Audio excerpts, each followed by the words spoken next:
Olá a todos e bem-vindos a mais um podcast de Forward Ever, comigo Fernando Cabral. Espero-vos todos bem, fortes e felizes. E hoje, mais uma entrevista aqui no canal.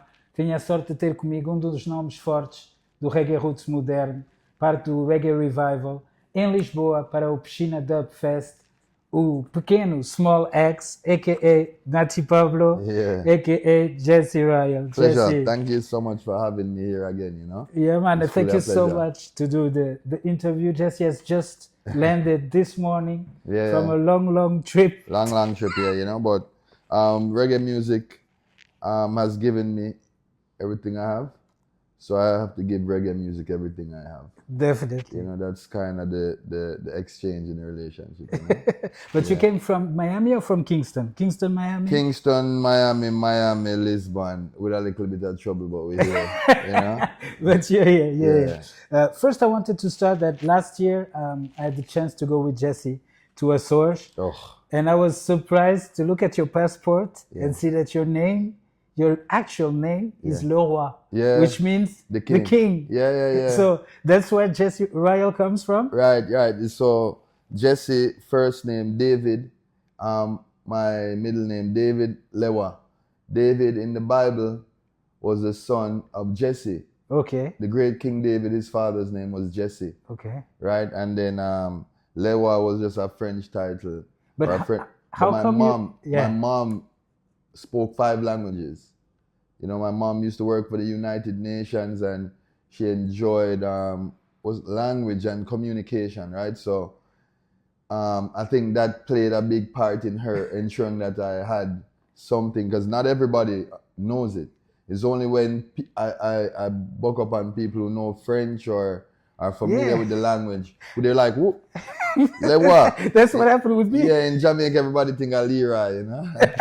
They think it's Leroy. Yeah, they think it's Leroy. And my father's name is Leroy. Okay. So I think that was a part of the twist on it too. But they're both Jamaicans. Yeah, man, both Jamaicans. And you were born and raised in Jamaica? Born and raised in Jamaica, in Maroon Town for some of my life. And then we moved to Kingston like 1997, 1998. Yes, that's what I read, that you have a Maroon family, but you were in Maroon Town and everything? Yeah. So how was that upbringing? Lovely. It's farming, it's community. It's, you know what I mean, knowing everybody who is in or around you for miles and miles, you know. When I remember growing up in a Maroon Town, I had a big family. You know, it's like I had uncles and aunts, but then you also had family friends. So there was always a house I could go to. And the family friends are uncles and aunties all too. cousins and aunties. So there was always food to eat. There was always, when we grow cane or when we grow banana or plantain or pineapple, we exchange with other people, and they grow greens or tomatoes or whatever else, you know. So I remember one big shock for me when I moved to Kingston is that people bought fruits. But when I grew up, you pick fruit off tree. Okay. Or you get fruits from neighbors, you know. So I remember going to Kingston and I was like, yo, people buy fruit, you know. Because I remember eating mangoes until my belly would have bust when I was a youth. Not because I paid for them, but there's just so much mangoes on the tree. Okay, you know? But in that upbringing, did you go to a regular school or was it? Regular school. Went to regular school because my mom is very, very big on education. Okay. My mother and my grandmother were very, very big on education. So they instilled that level of discipline where academics go from as a young youth, you know, like this is your pass to the world. Education. It's not how you look. It's not how well you sing. It's the mind that moves it all. Definitely. Yeah. And how did Rasta get into you? All right, so Rasta for me, if I'm being honest, my first real experience with Rasta was when I moved to Kingston. And how old were you? I was 8. Okay. 8 years old, right? And when I went to the school that I went to, I became best friends with Daniel Bambata, who's Ziggy Marley's son. Yeah. First son. So my first experience with Rasta was basically through Daniel and his family and Uncle Ziggy and Stephen Marley, and even at Uncle Ziggy house and Auntie Lorraine, who is Daniel's mom, They used to have Pilot, who used to work around Humble Dread, all of these other people, but it was Rasta. Okay. And it was the first time that I was that close to Rasta livity. Not just seeing what Rasta is from the outside, but seeing Rasta livity. And I think those seeds were planted in my head. Very young. Very young, you know, and the older I grew is in the world that we live in is the more Rastafari felt like my home. You know, you look at the world we're living in, black people generally around the world don't see God in themselves, right? Their God is a white man with blue eyes, or somebody out in our next space or our next world. And Rastafari for me was the example of how to live like God on earth, right? And then the older I grow and the more I study, is you get practical, realistic knowledge of how this person thought, but more importantly, how they acted, right? In a world that's corrupt. Now, me as a man will love Yeshua the Christ, because I'm liberty and I don't think about the world, and I accept and acknowledge them as great people. But me know God sent somebody to talk to me, right? It don't mean some hear other conversation, me still think Muhammad them valid. You know, I think Yeshua the Christ valid, I think Buddhist people, they're valid. And it's all the same. It's all the same. Whatever path takes you home, that's okay. But home never changes. Yeah. Whether it's Zion or it's heaven or it's home or it's whatever, that don't change. The only thing change with that is the name. Exactly. And that but the road you take to get there, whether it's Rasta or Muslim or Christian or Orthodox, all the roads lead to the same place. To the same place that God is inside all of us. Yeah, yeah. Remember, God made man and then man tried to make God. You understand? It's true. Yeah, it's God true. make man and then man try turn around and make God. Man try give God a face, man try give God a name, man try tell people how God think. And the wisest of men is still a fool in the eyes of our Creator. It's true. Because we couldn't create this, so we have to create God. All we need to do is observe, accept, and acknowledge and that there was water here before we were thirsty. There was food here before we were hungry, which means that there must be a Creator. Yeah? And He's inside of all of us. He's inside of everything. Basically. Yeah, them say we are made in the likeness and image. Yeah, man. But after you speak about Rasta, and then I go to Fatis Barrow.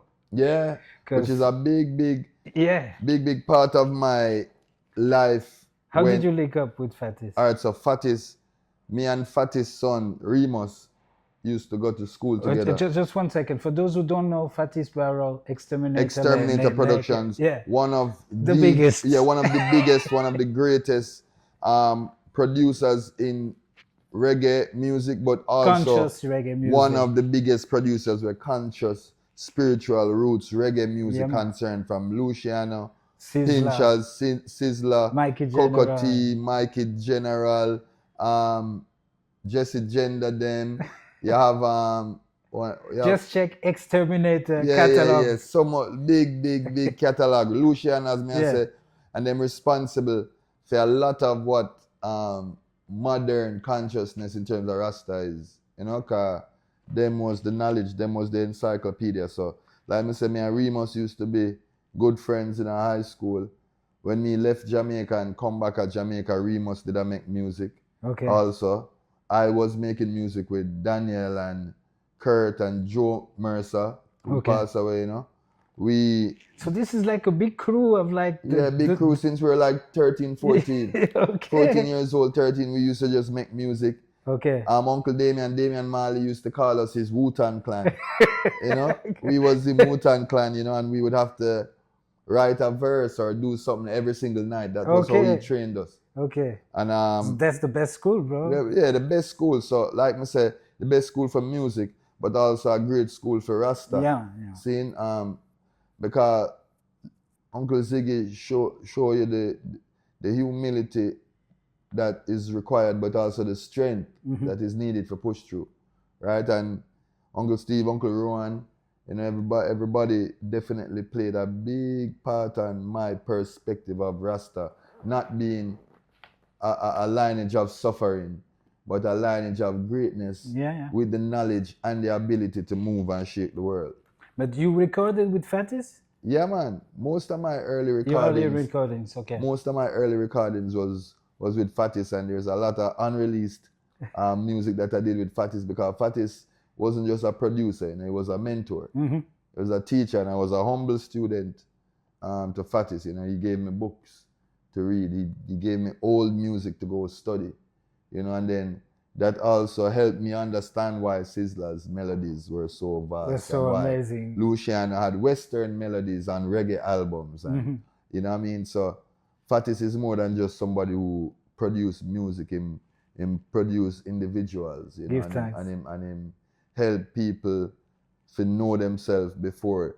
Fatis believed in me before I really even believed in myself.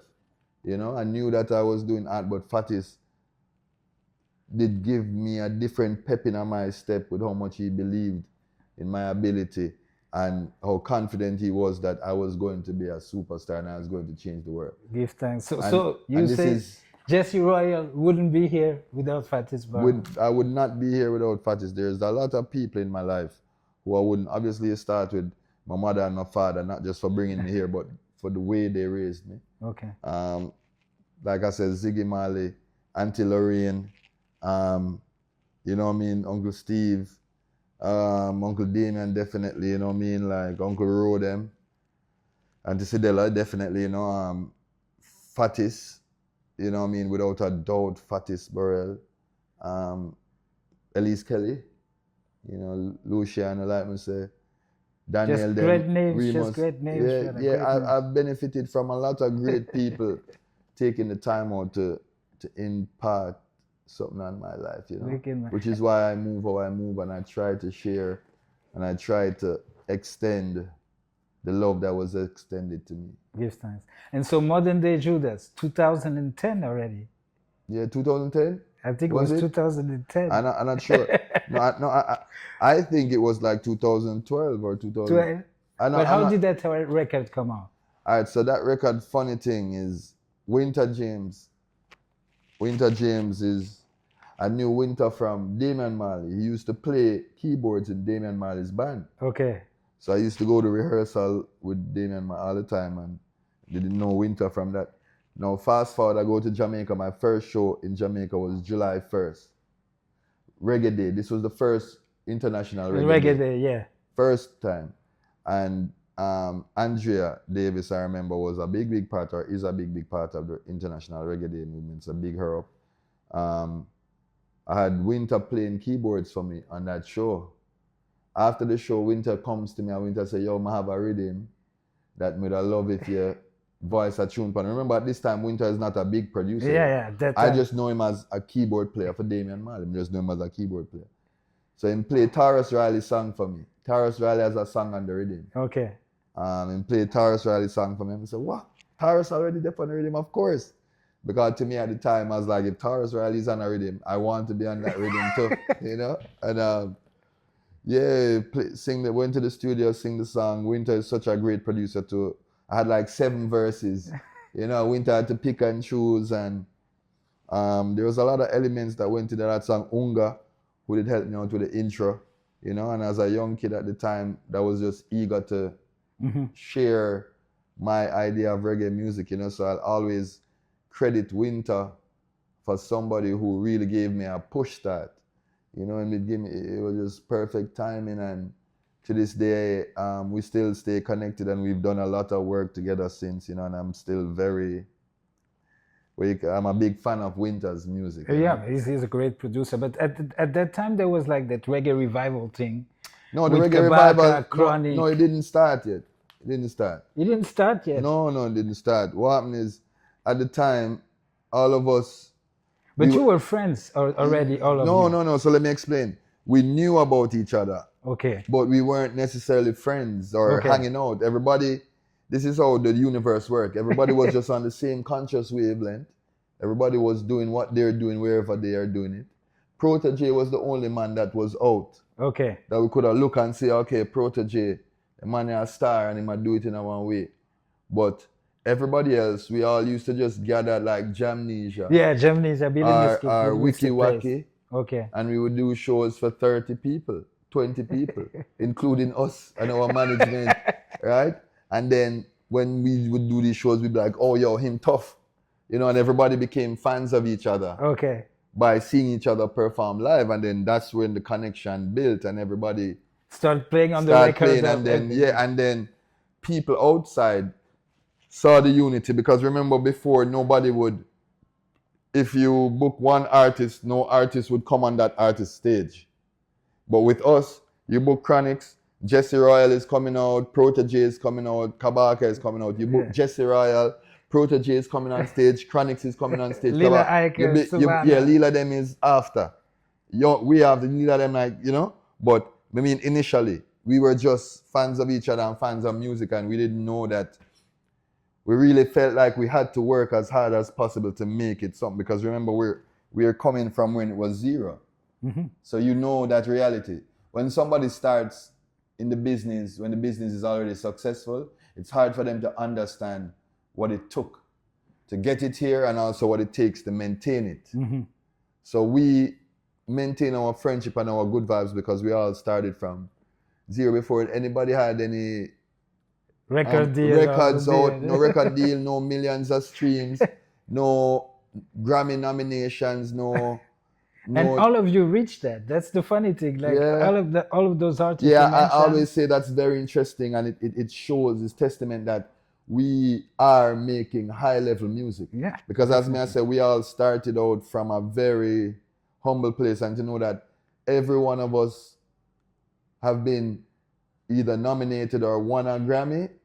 And each one of you made positive, conscious reggae music today. And that's what we brought to the forefront, right? Yeah, man. And I mean, like, as me say, Stephen Marley is the king of that, you know what I mean? Like, Stephen and Damien, to us, is the heights of what reggae music is. Do you ask them still, like, did you send music to them to have like their support or their opinion on your records?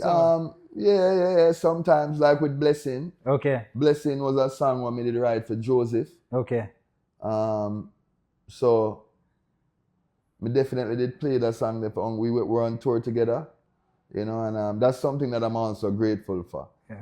To be from a little kid in the house to now touring together is mind blowing, you know. It's crazy. So yeah, I play that for Uncle Steve, and you know, we share a moment, and he definitely gave me the go ahead. Yeah. And then I made Johan sing over the chorus, and he did such an excellent job, you know, because him have such a powerful but potent voice. Okay. You know, him have one of them voice that you cannot notice. Who you say? Johan Marley. Okay, I don't know. Yeah, you're gonna another know him one. soon. It's Stephen's son? Stephen's son is Joseph's younger brother. He's the second eldest. No, he's the eldest. Okay. You know? But yeah, so we still keep that link and that community. Like I just did some shows with Stephen Marley. Okay. Like last week, you know, and I'm actually doing some shows together we're on some festivals together, coming up. And whenever I get those chances, I bask in it. You know, I'm on stage and I'm studying, and I'm still, because these are the real examples of the high level that reggae music is supposed to be approached with, right?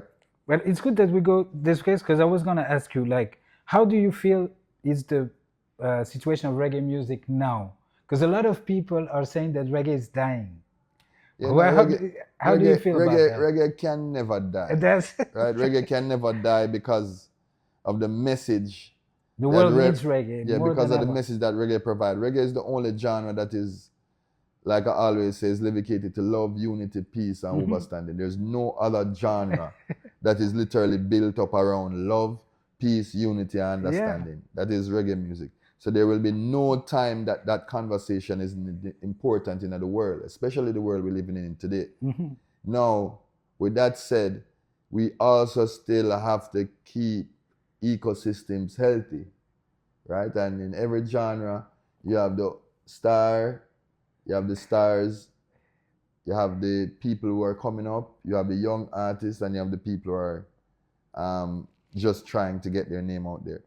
And sometimes the issue with reggae music is there's not enough coverage of what's happening in reggae music so that people get a chance to see the entire Rasta, you know, but reggae is alive and well in all different... All over the world. In Africa, you and I know in all different parts of Africa. You just went to Brazil. Yeah, in Brazil, here in Europe, in Jamaica, I did, you see, Protege did his Lost in Time festival. You did your festival too? How was that? My festival was amazing, you know, we had close to like 1,500 or more people. Okay. It was the first year, it was I wanted to keep it very organic for the first year. We didn't really do any sponsorship, not because we really just wanted to give back. And it was in your community? Yeah, well, no, it wasn't in my community, but it was in Kingston. Okay. And just the amount of love that we received and how many people are already anticipating next year is testament that people want it. We just got to give it to them. Okay. Right? People who say reggae is dying, I think they have an ulterior motive. You know, because they want it to die. Bro, there's people right now who say Afrobeats is dying. They say Afrobeats is dying because it isn't what it was 3 years ago. Right? They said that dancehall was dying, and then Vibes Cartel come change the whole thing again. So my thing is you'll have different times when it's like people want fast food more.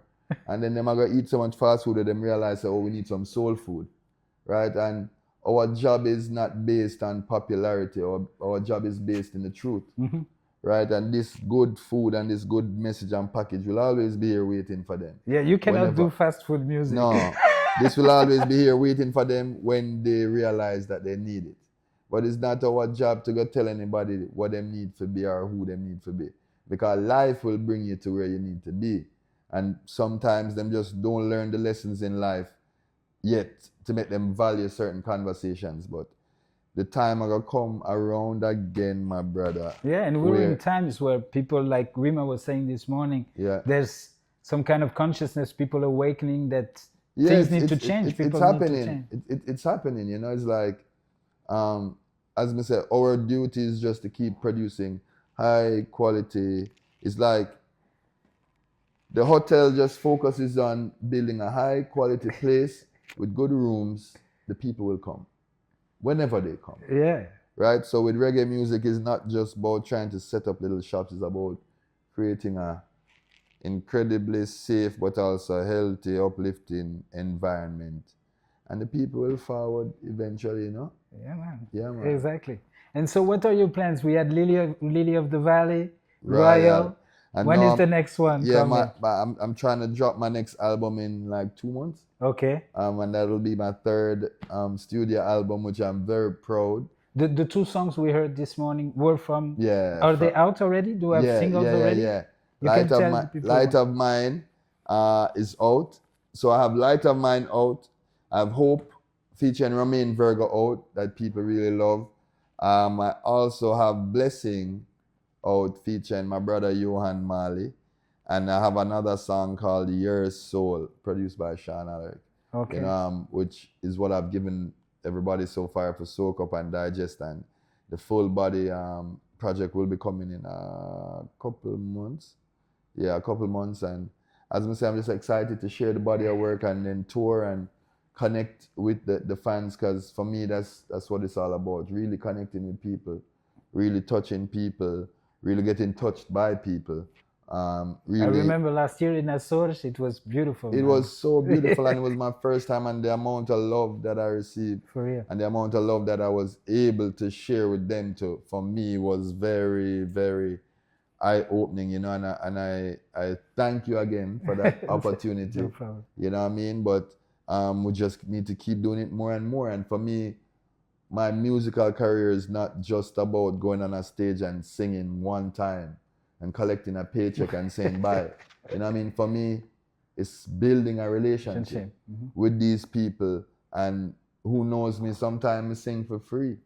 Sometimes me sing for a big fee, you know, and sometimes we just go all our vibes. But essentially, I know that the music comes through me, but it doesn't belong to me, right? And I try to share it as much as I can. And find ways and means to connect with the people in a real way, not just a superficial, I am on the stage and you're in the audience way.